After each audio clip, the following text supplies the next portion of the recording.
The wind, a mournful whisper through the skeletal branches of the autumn maples, was Kenzo's most constant companion, its voice, the only one that dared to intrude upon the profound silence he had cultivated around his small, secluded hut, nestled at the foot of Mount Ibuki.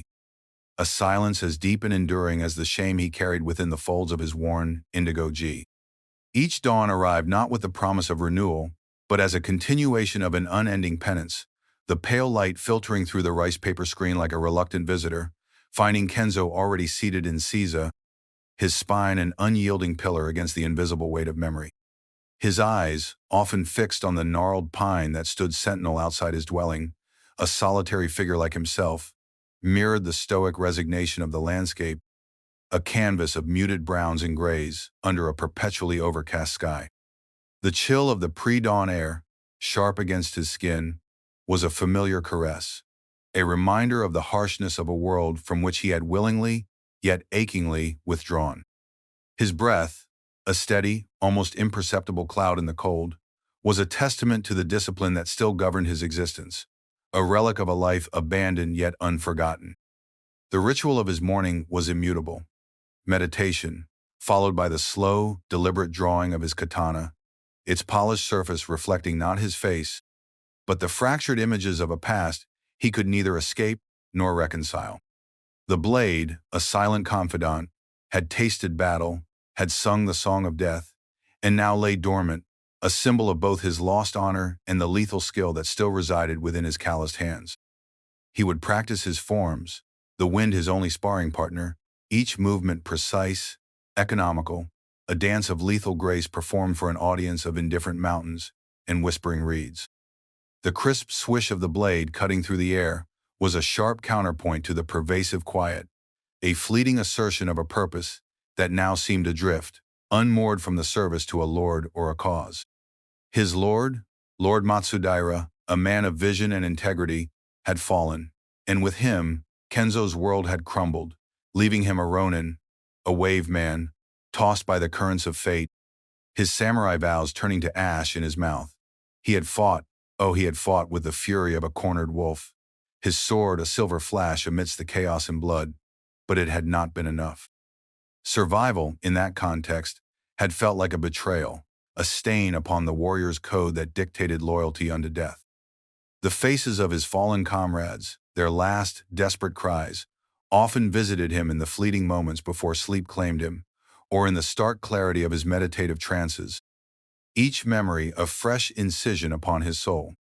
He ate little, simple meals of rice and foraged vegetables, his body lean and hardened by privation and relentless training, a vessel honed for a purpose that no longer existed. The nearby village, a small cluster of thatched roofs from which thin tendrils of smoke rose in the mornings, was a place he avoided, its inhabitants sensing the aura of sorrow and danger that clung to him like a shroud. He was the ghost of the mountain pass, a subject of hushed whispers and fearful glances, a man who carried the scent of steel and shadows. Sometimes he would walk for hours, his worn sandals treading softly on the damp earth, his gaze sweeping over the valleys and ridges, not in search of anything, but as if seeking a resonance with the unyielding spirit of the land itself, a land that had witnessed countless cycles of life, death, and rebirth, offering a silent, profound lesson in endurance. The rustle of bamboo in a sudden gust was like the unsheathing of 1,000 spectral swords, a reminder of the ever-present potential for conflict, for the shattering of peace. He often found himself by the stream that snaked down from the higher peaks, its water cold and clear, watching the endless flow, a metaphor for time, for the unstoppable current that carried all things towards their eventual dissolution. His reflection in the water was that of a stranger, a man whose features were etched with a sorrow too deep for words, whose eyes held the weary wisdom of one who had looked too long into the abyss. Yet, within that abyss, a flicker of the samurai spirit remained, a stubborn ember refusing to be extinguished by the winds of despair. It was in the way he maintained his sword, the almost reverent care he bestowed upon its cleaning and oiling. It was in the uprightness of his posture, even in solitude. It was in the unwavering adherence to a personal code of conduct, even when no one was there to witness or judge. This code, the echo of Bushido, was the last thread connecting him to who he once was. a lifeline in the sea of his desolation. He expected nothing, hoped for little, his existence a patient waiting for an end that he neither hastened nor shirked. The world, for Kenzo, had shrunk to the confines of his hut, the surrounding forest, and the vast, indifferent sky above, a monastery of his own making, where the only sutras chanted were the silent lamentations of his heart.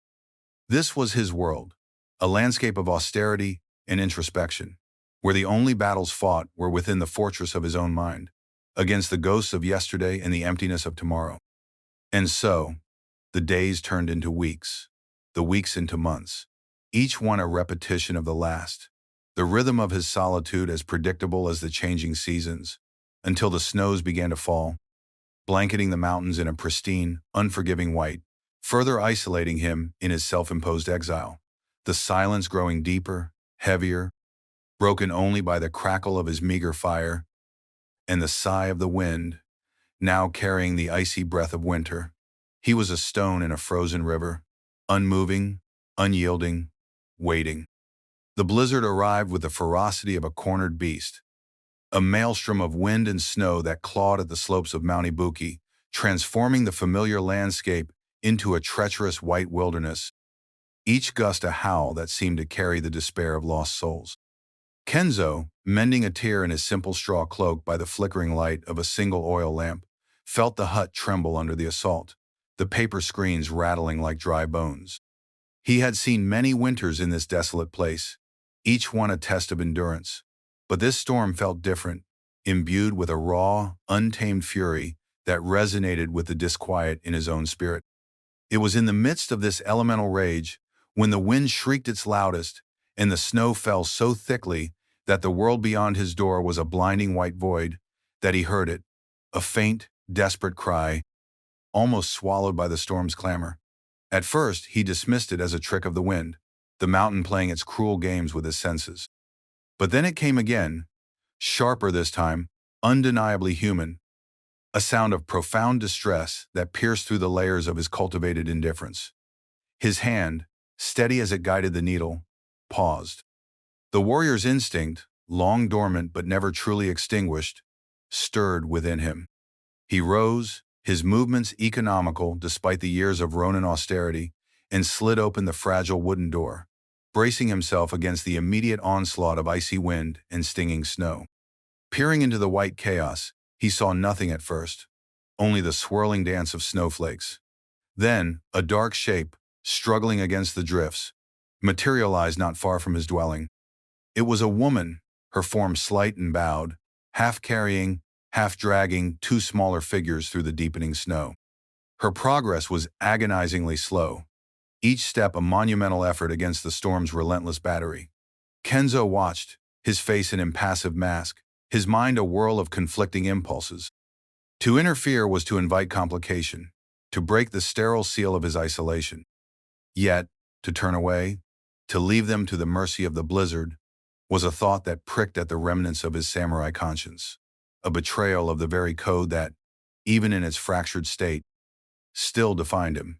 The woman stumbled, falling to her knees, the children huddling against her, their small cries now clearly audible, thin and sharp like broken glass. That sound, the sound of vulnerable life on the precipice of oblivion, was the catalyst. Without a conscious decision, Kenzo found himself moving, his worn sandals crunching into the fresh snow, the wind tearing at his guy. He reached them as the woman struggled to rise again, her face, when she looked up at him, pale and etched with a mixture of terror and exhaustion. Her eyes, wide and dark in the dim light, held no guile, only a raw, animalistic plea for survival. She clutched the children, a boy and a girl, protectively, their small faces buried in her tattered robes, their bodies trembling violently. "Shelter," she managed to whisper, her voice hoarse, her breath pluming white in the frigid air, the single word a profound appeal that transcended language. Kenzo said nothing, his gaze taking in their pitiful state, clothes thin and inadequate, limbs blue with cold, eyes haunted. He merely nodded, a curt, almost imperceptible movement, and then, with a strength that belied his lean frame, he scooped up the smaller child, the girl, into his arms. Her body was light, fragile as a sparrow's. He then gestured for the woman to take his other arm, guiding her and the boy towards the faint, welcoming glow of his hut. The journey, though short, was a battle against the elements, the wind seeking to tear them apart, the snow trying to claim them. Inside, the sudden warmth and stillness were a shock, a sanctuary carved from the heart of the storm. He gently placed the girl near the hearth, where the embers still glowed, and added fresh wood, coaxing the flames back to life.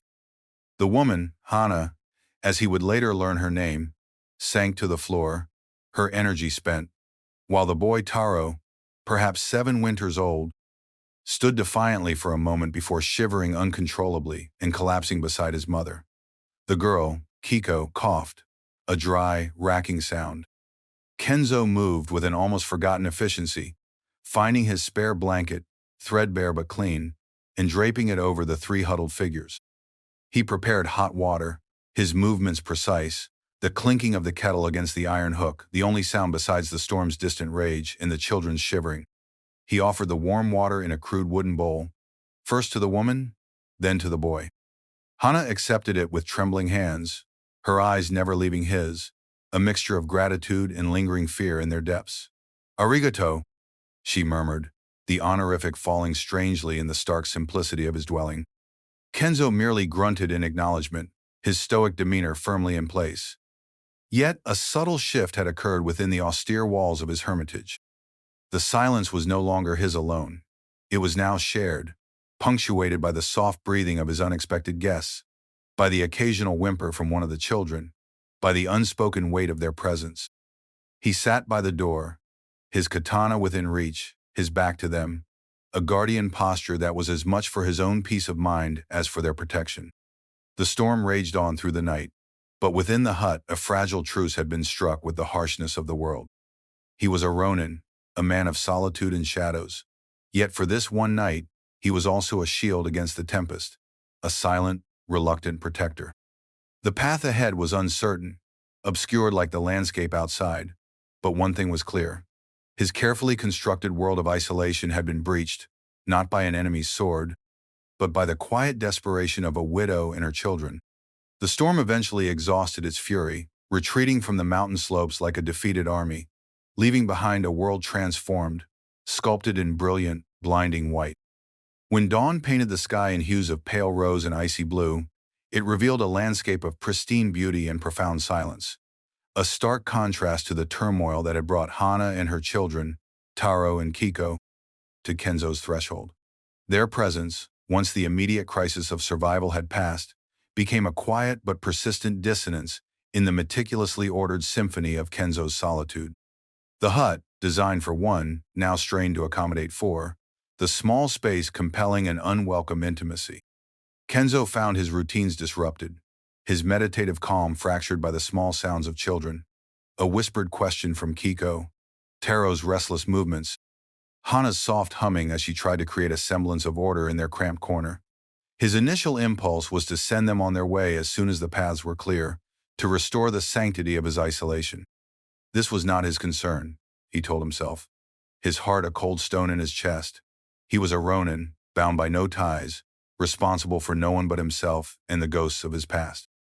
Yet, when Hana, her face still bearing the pallor of their ordeal but her eyes filled with a quiet resolve, offered to mend his spare gi with nimble fingers, or when Kiko, recovering from her chill, shyly presented him with a crudely drawn picture of a mountain, sketched with a piece of charcoal on a sliver of wood, the stone in his chest seemed to chip, just a little, at the edges. He maintained his stoic silence. His responses to Hana's polite, infrequent questions were curt, monosyllabic, his gaze often distant, fixed on the snow-laden pine outside. But he did not send them away. Each morning, he would venture out to check his snares or to gather firewood, the necessity of providing for more mouths a new, unacknowledged burden that paradoxically gave a sharper focus to his days. The physical struggles were immediate and unrelenting. The winter stores, meager even for one, dwindled at an alarming rate. Hana, sensing his unspoken anxiety, contributed in any way she could, foraging for edible roots and winter greens in the less snow-covered patches of the forest when she was strong enough, her knowledge of such things a quiet surprise. She would meticulously clean the hut, her movements economical and graceful, bringing a subtle warmth to the austere space that had nothing to do with the fire in the hearth. She spoke little of her past, of how she and her children had come to be alone and adrift in a blizzard, and Kenzo, respecting the unspoken boundaries of sorrow, never asked. The shame and pain in her eyes when she thought no one was looking were a language he understood too well. The children, Taro and Kiko, were like tentative sunbeams piercing through a dense forest canopy. Taro, initially wary and defiant, began to observe Kenzo with a child's intense curiosity, particularly when Kenzo practiced his sword forms in the small cleared space outside the hut. The swift, precise movements, the way the blade seemed an extension of the man, held a fearful fascination for the boy. Kiko, more delicate, possessed an innocent charm that sometimes, unexpectedly, ambushed Kenzo's defenses. Once finding him cleaning his katana, she had asked, her small voice filled with awe, "Is it magic, samurai-sama?" The honorific, so out of place, so reminiscent of a life he had forsaken, struck him like a physical blow. He had merely grunted, but later he found himself explaining, in simple, unadorned terms, that the sword was not magic, but a tool, its worth determined by the hand that wielded it and the spirit that guided that hand. These were more words than he had spoken consecutively in years. His internal battles were far more complex than the fight for sustenance. The children's laughter, rare but precious, would sometimes echo in the small hut, a sound so alien to his world that it felt like a foreign tongue he was slowly, reluctantly beginning to understand. He found himself listening for Kiko's soft breathing at night, a strange reassurance against the silence. He caught himself noticing the way Taro's brow furrowed in concentration when he tried to mimic a sword stance with a stick. These small intrusions, these unwelcome stirrings of something akin to care, were a betrayal of his chosen path of detachment, a weakening of the resolve that had been his armor for so long. He wrestled with the teachings of Bushido: loyalty, duty, compassion. His loyalty was to a dead lord, his duty unfulfilled. But compassion? Was there room for compassion in a heart deliberately hardened against the world? He told himself it was merely practical. They were weak, and he was strong enough to offer temporary aid. Yet, the lines of that pragmatism blurred with each passing day. There were moments of philosophical tension that hung heavy in the air, often unspoken. Hana, sensing his inner turmoil perhaps, would sometimes look at him with an understanding that was both comforting and unsettling.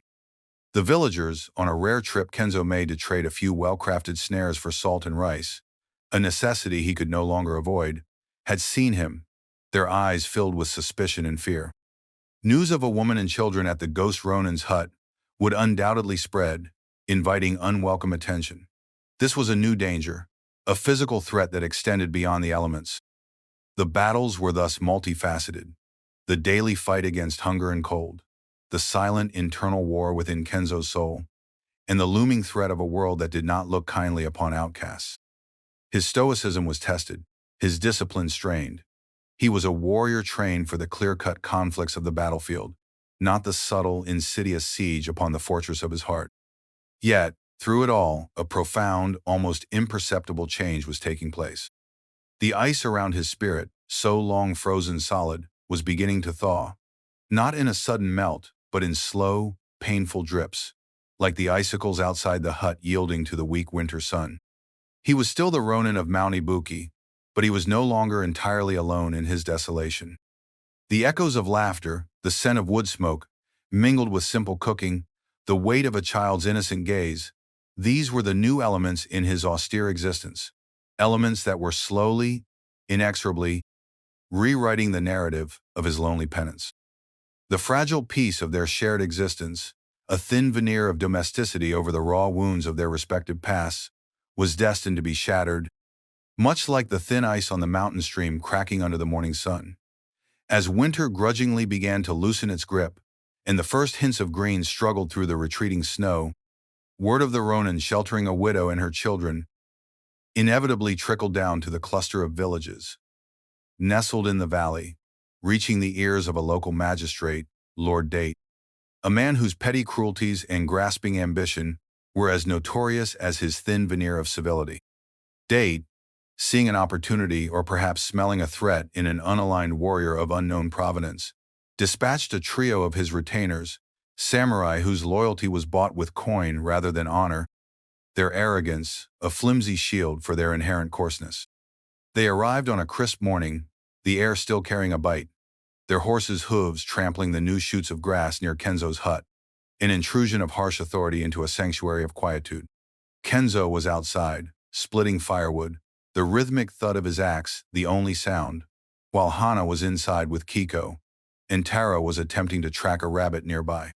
The samurai, led by a swaggering brute named Jiro, dismounted with a clatter of armor and swords, their eyes cold and disdainful as they surveyed the humble dwelling, and then Kenzo himself, his worn gi and Ronin status marking him as insignificant in their view. Jiro, a man with a cruel mouth and eyes that seemed to miss nothing and respect nothing, addressed Kenzo with contemptuous familiarity. "Ronin," he sneered, his hand resting on the hilt of his sword. "We hear you harbor guests. Lord Date is curious about uninvited vagrants in his domain, especially those who squat on his land without offering tribute." Kenzo straightened slowly, his face impassive, the axe still in his hand, its weight familiar, balanced. His gaze, calm and unwavering, met Jiro's. "They sought shelter from the storm," he stated, his voice low, devoid of inflection. "They are of no consequence to your lord." Hana, hearing the voices, appeared at the doorway, her face pale, Kiko clinging to her skirts, her eyes wide with fear. Jiro's leering gaze shifted to Hana, lingering in a way that made Kenzo's jaw tighten almost imperceptibly. "A comely widow," Jiro remarked, a smirk playing on his lips. "Perhaps she could offer a more personal tribute to Lord Date's generosity. Or perhaps to ours, for overlooking this little arrangement." The insult, crude and deliberate, hung in the air. This was the moment of choice, the fulcrum upon which Kenzo's carefully constructed detachment teetered.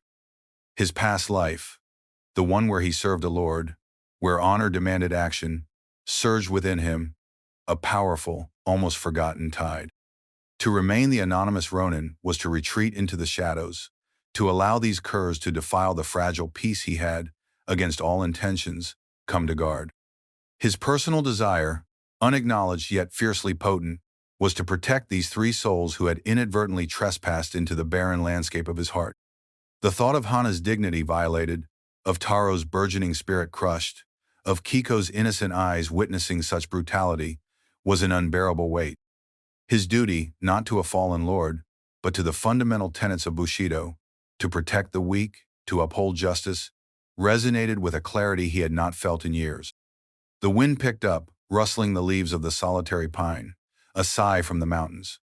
Kenzo's eyes, cold as the polished steel of his blade, narrowed.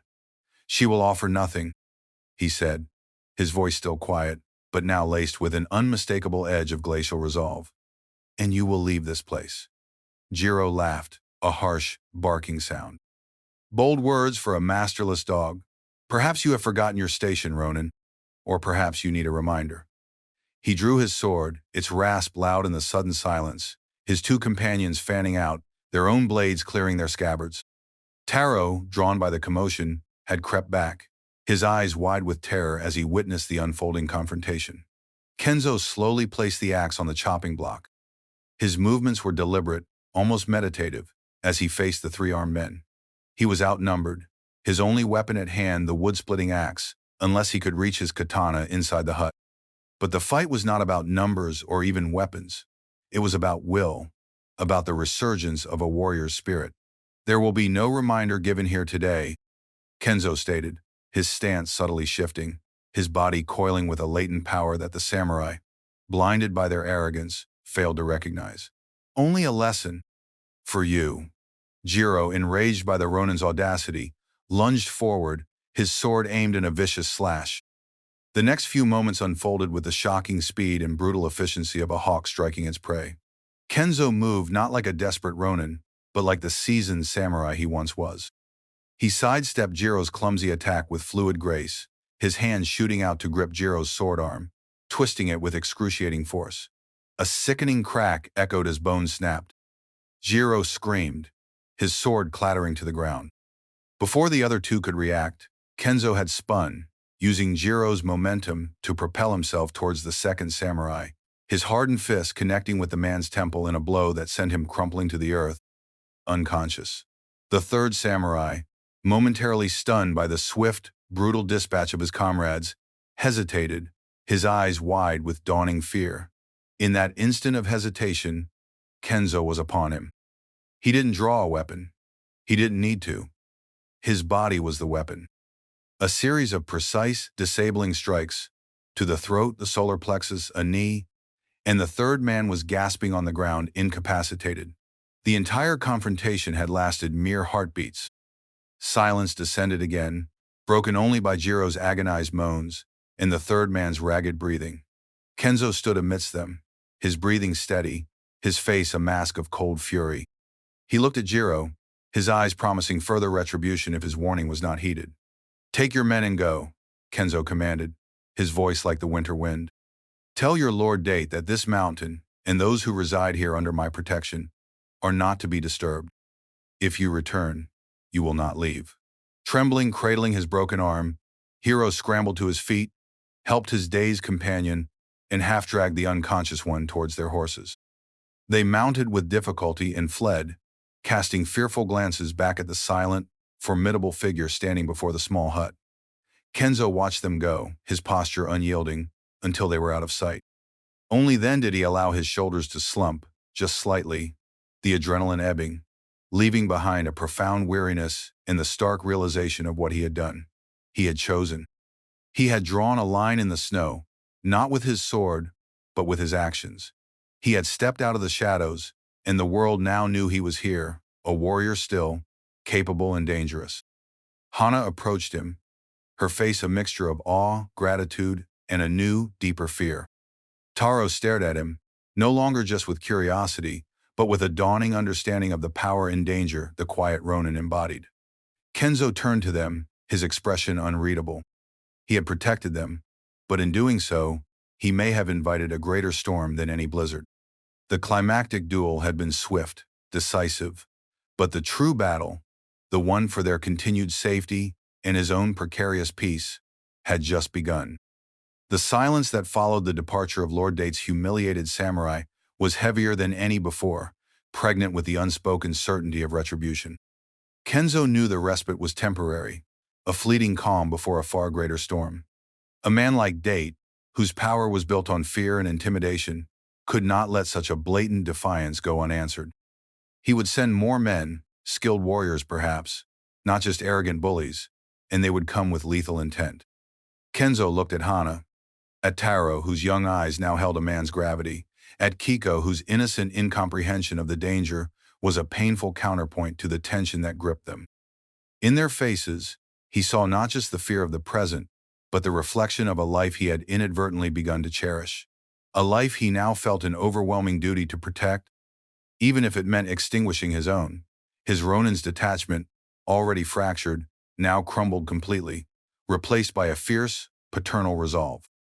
He spent the next few days in a state of heightened awareness, his senses attuned to every rustle of leaves, every distant bird call. But his preparations were not for a prolonged defense of the hut.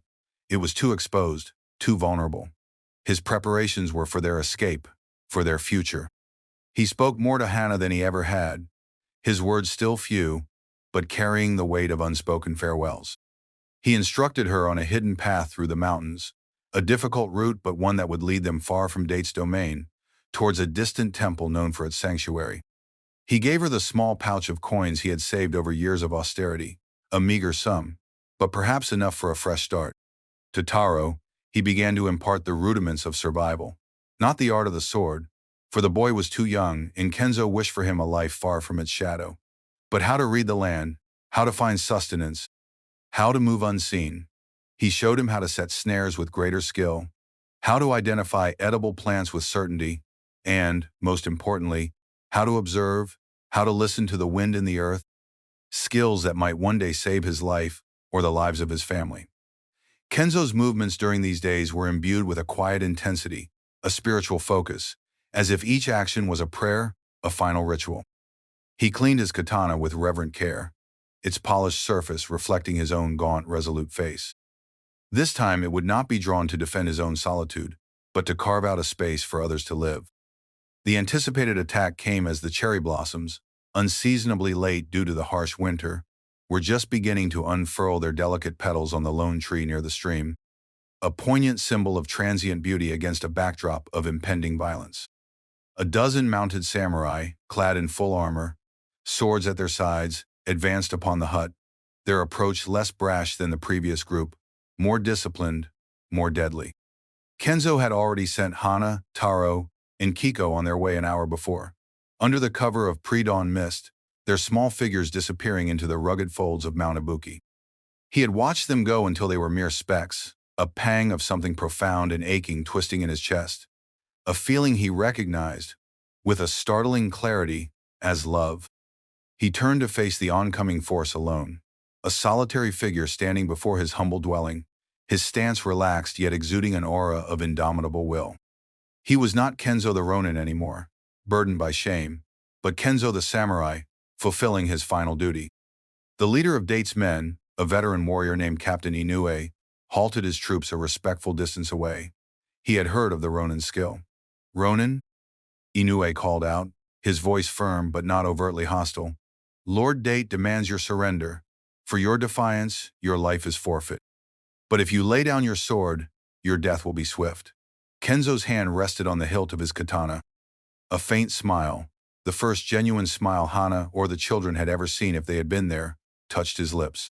It was a smile of grim acceptance, of serene understanding. "My life was forfeit long ago," he replied, his voice carrying clearly in the still morning air. "But I will not lay down my sword. It is all I have left to offer." With a fluid, almost imperceptible movement, he drew his blade, the steel singing softly as it left the scabbard, catching the first rays of the rising sun. The duel, if it could be called that, was not a display of flashy techniques, but a grim, desperate dance of death. Kenzo fought with the focused fury of a man who had nothing left to lose and everything to protect, even in their absence. He moved like a phantom, his blade a silver whisper, parrying, thrusting, cutting, each movement honed by years of discipline and the stark clarity of his purpose. He was a whirlwind of controlled destruction, his objective not to defeat them all, an impossible task, but to inflict enough damage, to create enough chaos, to ensure that any pursuit of Hana and the children would be deemed too costly, too troublesome. He fought with a tragic beauty, his worn gi flowing around him, his face a mask of serene concentration. He took wounds, a slash across his arm, a deep cut to his leg, but he fought on, his spirit unyielding. One by one, Date's samurai fell or were incapacitated, their armor no match for the precision of his desperate, targeted strikes. He was a force of nature, a manifestation of pure will, his every action a testament to the honor he had thought lost. Finally, it was only Kenzo and Captain Inoue left standing, surrounded by the fallen and the groaning. Inoue, a warrior of considerable skill himself, looked at Kenzo with a mixture of respect and sorrow. Their blades met in a flurry of sparks, a dialogue of steel and spirit. But Kenzo was fading, his lifeblood staining the earth, his movements growing slower, heavier. Yet, even as his strength waned, his eyes burned with an unwavering light. With a final, desperate surge of energy, he lunged, not in attack, but in a maneuver that left him open, sacrificing himself to land a crippling blow to Inoue's sword arm, rendering the captain incapable of further immediate command or pursuit. Inoue's sword found its mark in Kenzo's side, a fatal thrust. Kenzo stumbled, his katana falling from his grasp, its clang echoing in the sudden, profound silence. He sank to his knees, his gaze turning towards the path Hana and the children had taken, a path now hopefully clear. A sense of profound peace, a transcendent calm, settled over him. The shame, the guilt, the years of lonely penance, all seemed to melt away, replaced by a quiet sense of fulfillment. He had protected them. He had found his purpose in this final act. His code of honor, once a source of torment, now brought him solace.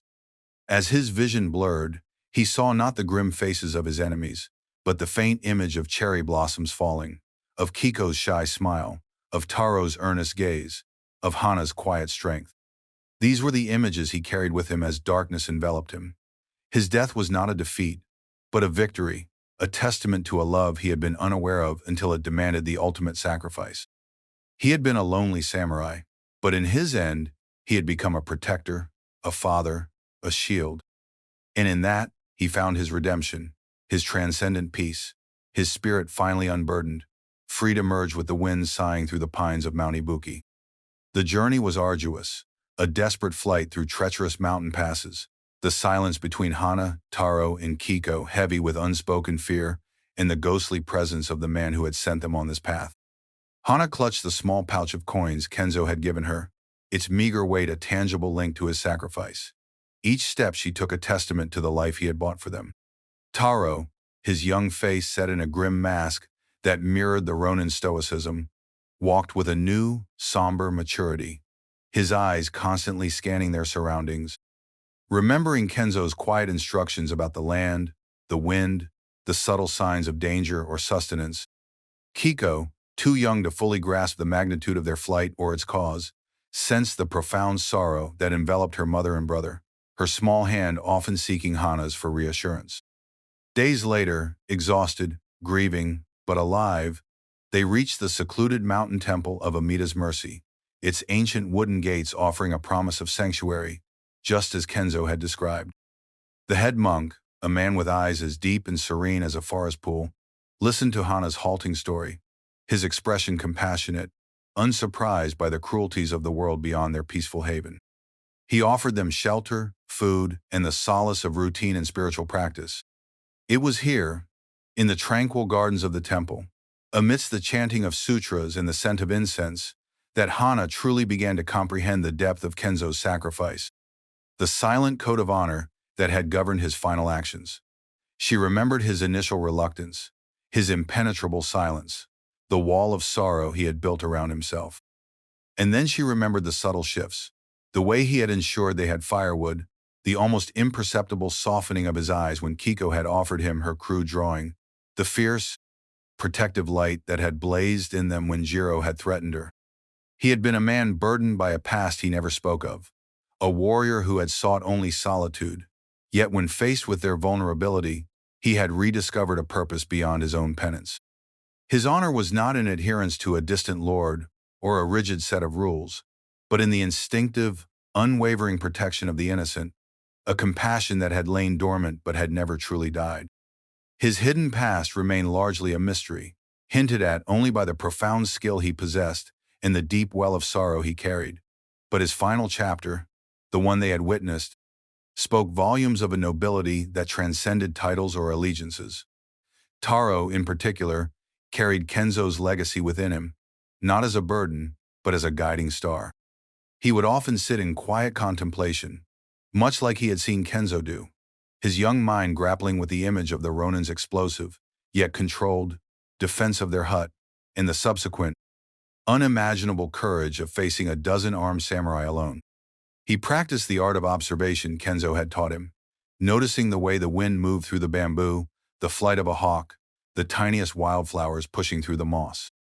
He understood, with a child's profound intuition, that Kenzo had not just given them their lives, he had shown them a way to live, with resilience, with quiet strength, with an inner discipline that had nothing to do with wielding a sword.